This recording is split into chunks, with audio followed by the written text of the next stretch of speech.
Olá pessoal, tudo bem com vocês? Bom, nesse vídeo nós vamos conversar sobre mais um livro do José Geraldo Vieira. Dessa vez o livro é o Albatroz. Seu romance é de 1951, publicado apenas 3 anos depois, gente, de A Ladeira da Memória. Nós já temos vídeo no canal sobre esse livro maravilhoso, tá? Eu não lembro se foi esse ano ou foi ano passado que eu fiz, mas enfim, tem vídeo, eu vou deixar no card ou então na descrição, para caso vocês não tenham assistido. Tem spoilers também nesse vídeo. E no vídeo de hoje também vai ter, gente. Eu tentei gravar um vídeo sem spoilers, mas não dá. É impossível falar desse livro sem dar spoilers pra vocês, gente. Enfim, não tem como, sinto muito. Eu ia deixar spoilers pro final, mas não vai rolar. E vou ter que comentar aqui tudo, tudo com vocês com spoiler mesmo. Caso vocês não tenham lido, deixa o vídeo salvo aí, ou então se você não se importa realmente com spoilers, fique à vontade, tá certo? Como eu falei pra vocês, ele foi publicado 3 anos depois de A Ladeira da Memória, não é mesmo? É um livro mais curto, né? A Ladeira da Memória tem 300 páginas, esse aqui tem 260 somente.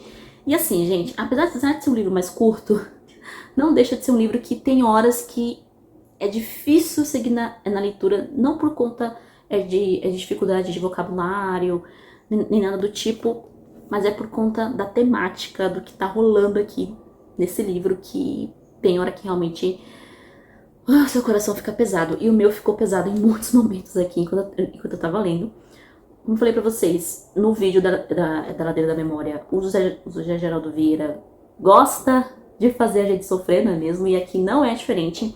Não espere, assim, uma história que vai aquecer seu coração, que vai deixar você super positivo depois de terminar de ler. Não é à toa que eu brinco, né, que eu falo que ele é o nosso Thomas Hardy brasileiro, né, o Thomas Hardy também é um autor bem trágico. Inclusive não tem vídeo sobre o Thomas Hardy aqui no canal, vamos ter que resolver isso no que vem, não é mesmo? Mais do que o Thomas Hardy, eu diria que esse livro tá muito ligado, talvez, eu não sei se a Lígia se influenciou por essa obra enquanto ela estava escrevendo Os Irmãos de Pedra, não é mesmo? Porque aqui eu tenho alguns paralelos entre essa obra aqui e o Albatroz, que é teoria minha, eu não encontrei em lugar nenhum, então fica só nas minhas especulações, mas no final do vídeo eu volto a esse assunto, tá bom? Então, do que se trata o livro, né, qual que é a história aqui que vocês vão encontrar quando vocês pegarem pra ler? Bem, o Albatroz, ele começa então do começo pro final. A gente tem a primeira cena de abertura aqui, é uma cena bem assim, parece, sabe quando você chega num lugar e tá acontecendo um monte de coisa, mas você não sabe o que tá acontecendo, tipo, você é o último a saber da notícia? Então é mais ou menos isso. A abertura do livro, o primeiro capítulo, ele começa exatamente no meio de uma cena em que o Maurício, aqui, que é um dos personagens que você vai ver aí do livro, que é o irmão da Virgínia, a matriarca da família Gama e Sintra, não é mesmo? A família que nós vamos acompanhar por 4 gerações. Ele está lendo um telegrama que ele recebeu, e assim, no pior momento da vida dele, que ele acabou de ter a notícia de uma perda muito grande na família. E por conta disso, a sua irmã, né, a Virgínia, ela está arrasada, tá catatônica, não sabe o que fazer, e ele também está arrasado. E nessa dele pegar esse telegrama, ele começa a rememorar ali um pouco a história da sua família. O que aconteceu com a sua família nos últimos anos, né? E como que chegou ao estágio de somente ele e a Virgínia estarem vivos, né? E os outros membros da família, praticamente todos, terem perecido ali nos últimos anos. E aí aqui a voz do narrador, ele muda, né? Então ele sai do ponto de vista do Maurício, né? Ele vai acompanhando o Maurício até um certo tempo. E aí depois a gente realmente entra na história quando a gente começa a acompanhar a vida, então, né, da família Gama e Sintra, que começa, na verdade, né, a formação desse núcleo familiar. Ele se inicia com o bisavô, o general Aleixo, que era um homem bem peculiar, bem esquisito, para dizer o mínimo, né? Tinha umas ideias assim, fora da caixa, mas enfim. E uma dessas ideias fora da caixa que ele tinha é que ele queria construir um mausoléu para sua família, né? Para serem sepultados, né? Um mausoléu serve para isso, um mausoléu bonito, chique.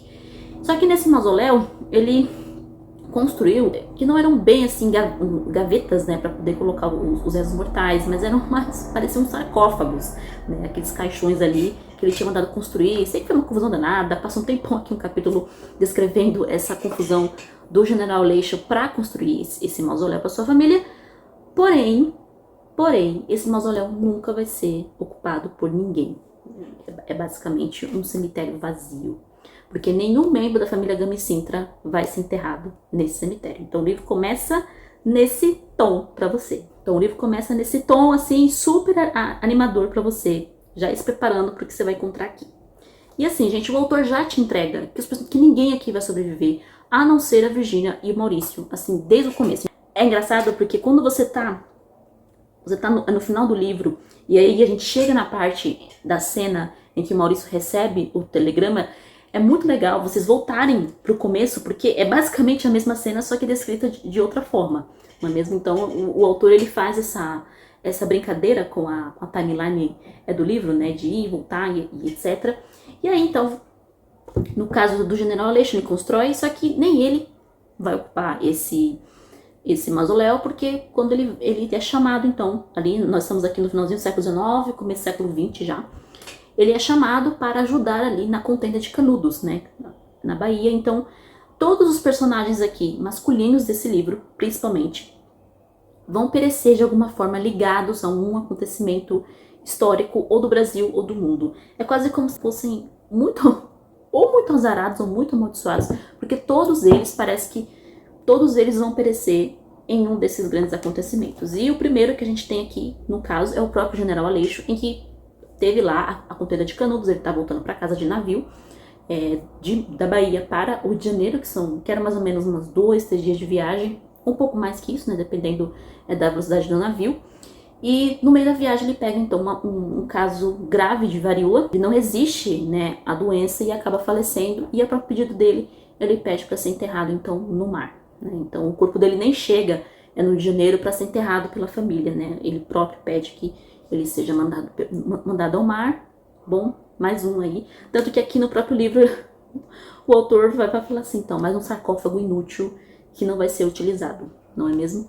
A sua esposa, a Dona Amélia, alguns anos depois vai acompanhá-lo, vai segui-lo, e ela mesma pede que ela não seja enterrada naquele mausoléu. Ela não quer ficar lá sozinha sem o marido, então ela acaba sendo enterrada a pedido da sua nora, a Virgínia, em outro cemitério, com seus parentes, enfim. E aí, nesse tempo em que o General Aleixo estava lá em Canudos, ele foi para Canudos, antes da sua ida para Canudos, o seu filho Arthur tinha se casado com uma moça, a Virgínia, que ele havia conhecido meio que por acaso, através do próprio General Aleixo, não é mesmo? Foi meio que sem querer ali. Era uma moça que ele tinha ido visitar a sua filhada, também chamada Virgínia, só que ele chamou outra Virgínia, né, quando ele foi lá no colégio interno, e aí eles dois acabaram se tornando amigos, e aí essa Virgínia que ele conheceu por engano, e acabou levando até em casa, apresentando para a esposa, essa jovenzinha, não é mesmo? E aí o Arthur, então, ela e o Arthur acabaram, né, se engraçando pro outro, e o Arthur acabou então se casando com essa moça Virgínia, que a Virgínia é realmente aqui a protagonista da história, é a principal que a gente vai acompanhar aí, ela e o seu neto.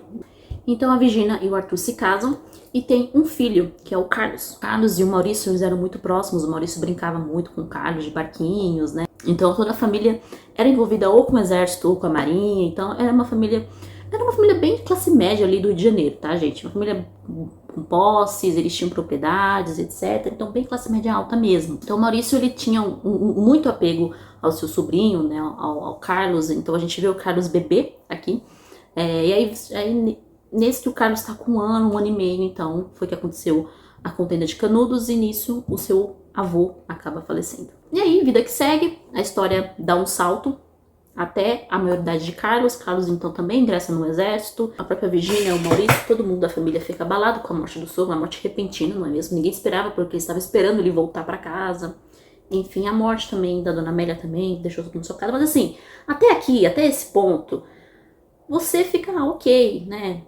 Poxa, foi um acaso ruim, né? Uma má sorte, ele ter pegado uma doença, ele ter morrido desse jeito, assim, a caminho de casa, não é mesmo? Ele poderia ter morrido durante a contenda de Canudos, né? Durante a guerra de Canudos, mas não, ele morreu voltando para casa, no caminho de casa. Então, foi uma questão de má sorte. Mas assim, gente, conforme você for lendo o livro, você vai vendo que não é bem uma má sorte o que vai acontecendo aqui com os personagens. É muito mais do que uma má sorte, do que, poxa, um acaso tirou a vida daquela pessoa. É mais, assim, assustador em certo aspecto o que vai acontecendo com os homens, principalmente, da família Gama e Sintra, ao longo aqui do livro. Então, o que aconteceu com o General Aleixo foi até ok, foi até assim, mais aceitável para nós do que o que vai acontecer então, por exemplo, com o Arthur, o marido da Virgínia, né? O filho é do Coronel Aleixo com o Carlos, né? E com o filho do Carlos, o Fernando, que é o último aqui que a gente acompanha, né? A gente acompanha a vida do Fernando mais na segunda parte do livro. E assim, gente, acho que de tudo que aconteceu, o que aconteceu aqui com os personagens, o fim que me deixou mais um coração mais na mão, assim, foi o do Arthur, né? O avô do caso, o avô do Fernando, no caso, e o do próprio Fernando também, aqui no final da segunda parte. Então, assim, em resumo do resumo que aconteceu. Veio então a segunda morte trágica, né? No caso, né, o autor até vai brincar falando assim, mais um sarcófago vazio. Não, toda vez que eu via mais um sarcófago inútil, que ele fala, que ele coloca aqui no capítulo, eu falei, putz, você já sabe que alguém aqui não vai terminar o capítulo vivo. Passou-se ali alguns anos, não é mesmo?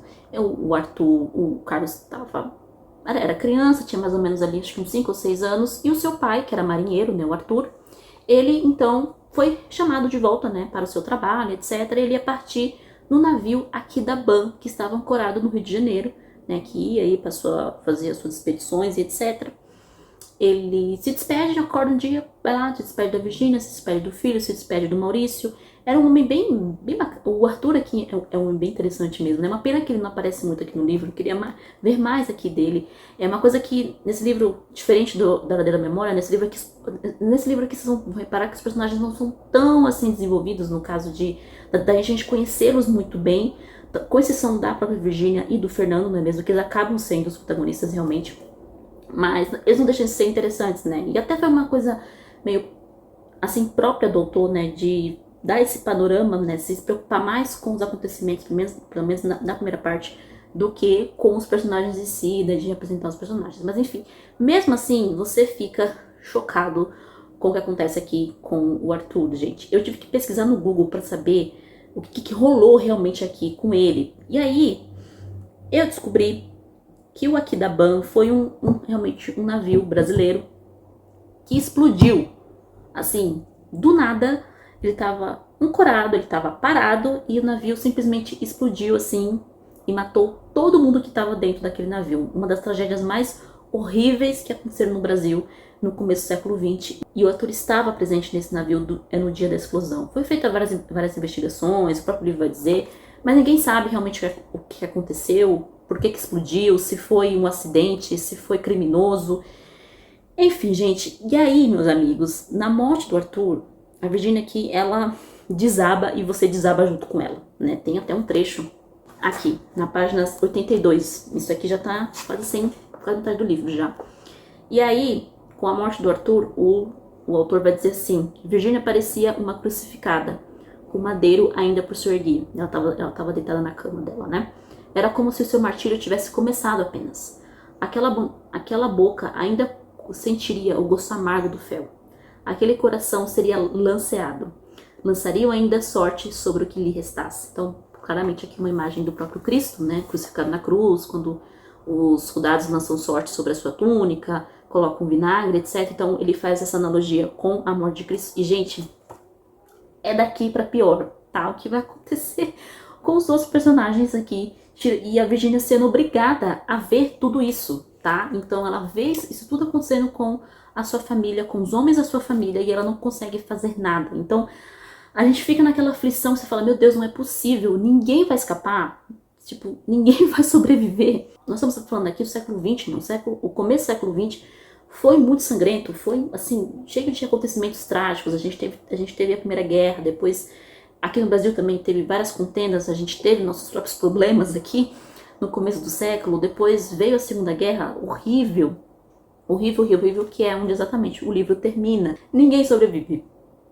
É isso que é mais triste, porque até a metade, até o final, assim, você tem a sensação, você tem a impressão de que pelo menos o Fernando vai ser poupado, né? Então o seu avô não foi poupado, o Arthur. O próprio pai também não foi poupado. O pai, ele acabou se juntando ali à coluna Prestes, acabou sendo um rebelde, né? Ele também era do exército. Ele se rebelou, teve aquela Revolução de 30, então ele se rebela, vai lutar como rebelde, ele precisa fugir. E aí passa-se 6 anos, né? A própria Virgínia assim, sofrendo pelo filho que não aparece, deixou um neto, né? E isso aconteceu justamente após a morte da mãe do Fernando, né? A Emília, que acabou morrendo no parto. Tristemente, horas depois que ela deu à luz ao filho. E aí isso abalou o Fernando, isso abalou o Carlos de uma forma, assim, irremediável, né? Isso deixou ele completamente sem vontade de viver. Então, é quase que realmente ele aceitou se tornar um rebelde como se fosse uma missão suicida, como se ele soubesse que ele não ia voltar para casa nunca mais. E exatamente o que acontece, justamente no dia que ele estava voltando do Paraguai, que ele tinha avisado a Virgínia, a mãe, que ele estava, né, indo visitá-la, né, às escondidas, não é mesmo? Porque ele era um desertor do exército, né? Se ele fosse pego, ele seria preso. E ele estava voltando do Paraguai de avião. Nisso, aconteceu algum problema no avião, ele foi tentar consertar com o avião ainda voando e ele acabou despencando no Rio da Prata e morrendo e não encontraram seu corpo. E ele nunca voltou para casa e viu a sua mãe.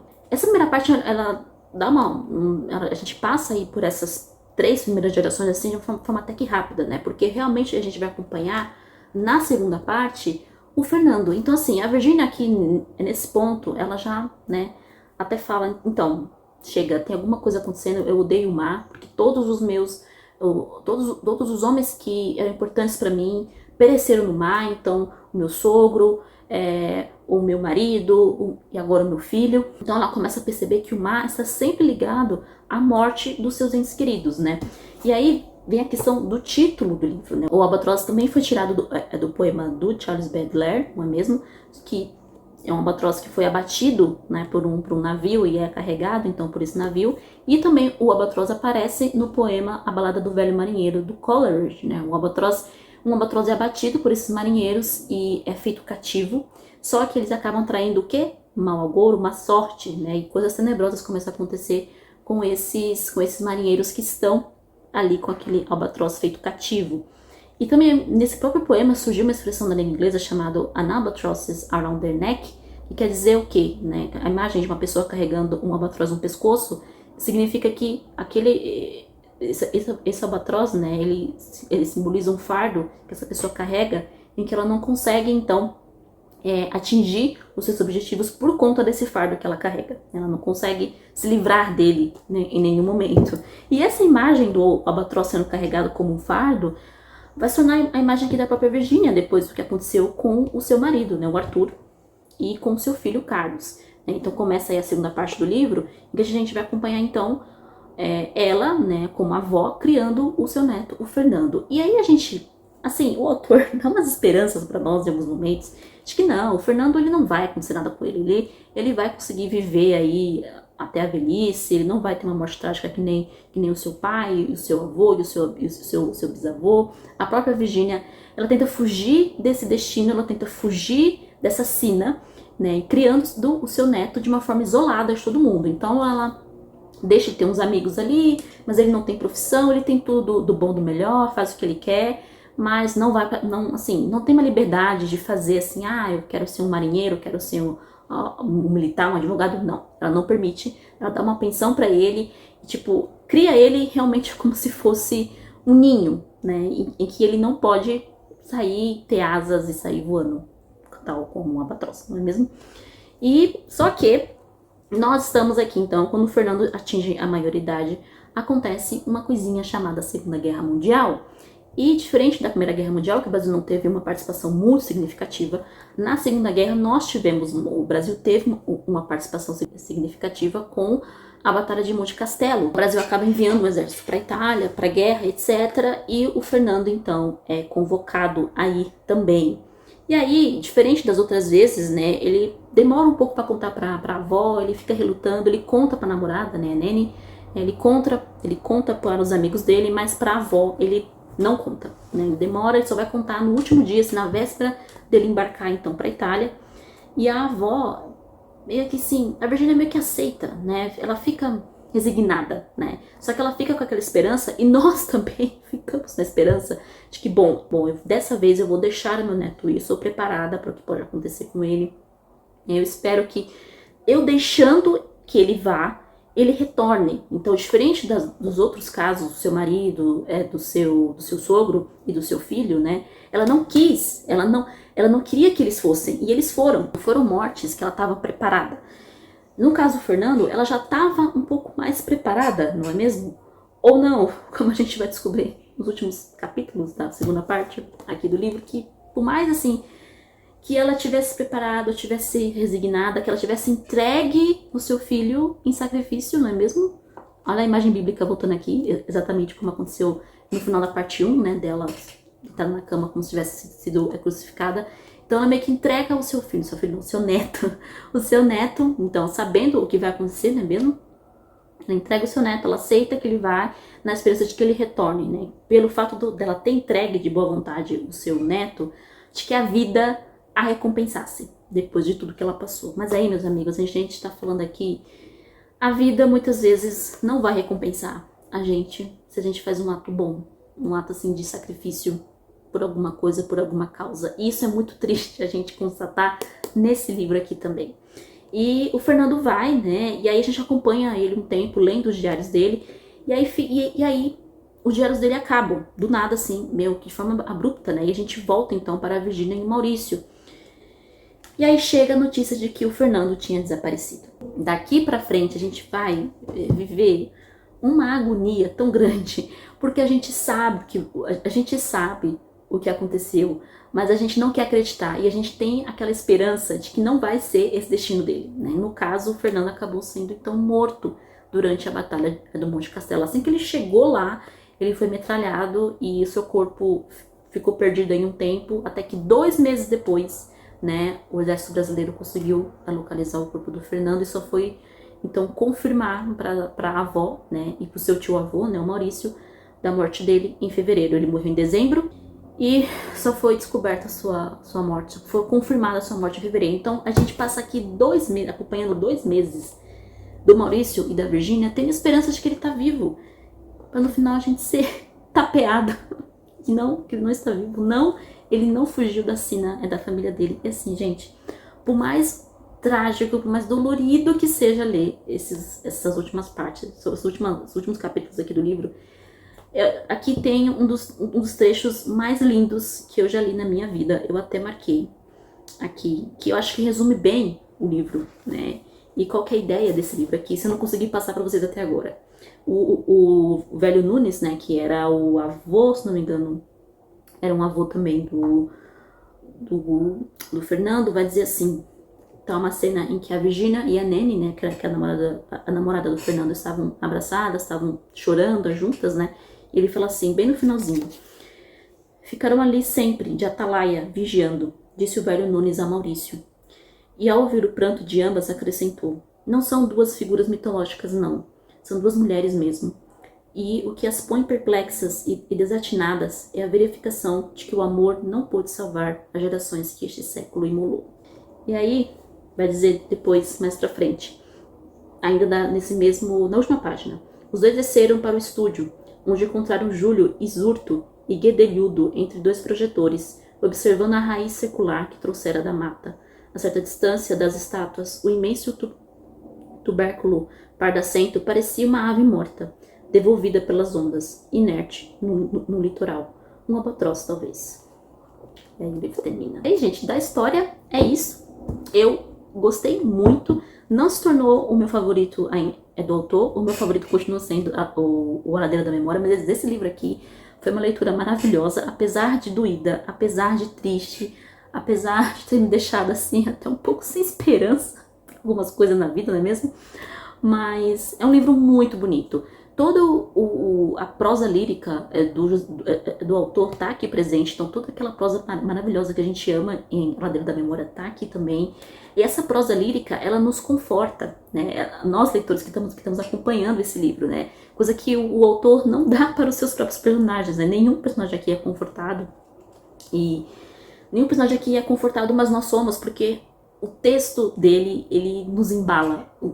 O texto do José Geraldo, ele realmente nos consola de certa forma, né? A beleza que é o texto dele, ele traz esse consolo, esse conforto para nós leitores. E a sensação de impotência, a sensação de que putz, você não consegue fugir do teu destino, é muito forte aqui enquanto você está lendo esse livro. E isso me passou várias vezes na cabeça. Mas será possível que nenhum deles vai fugir? Será que é possível fugir de um destino? Será que o destino ele é inevitável? Então fica essas perguntas, né, filosóficas aí rondando, ficaram rondando os meus pensamentos enquanto eu tava lendo esse livro. E assim, a gente pode falar, não, ninguém foge, mas se a gente olhar o caso do Carlos, por exemplo, né, o pai do Fernando, o Carlos, ele fez uma escolha, né, ele não foi assim uma morte repentina, como foi a morte do Arthur, como foi a morte do General Aleixo, né, foi uma morte que meio que ele escolheu e se encaminhou para ela, não é mesmo?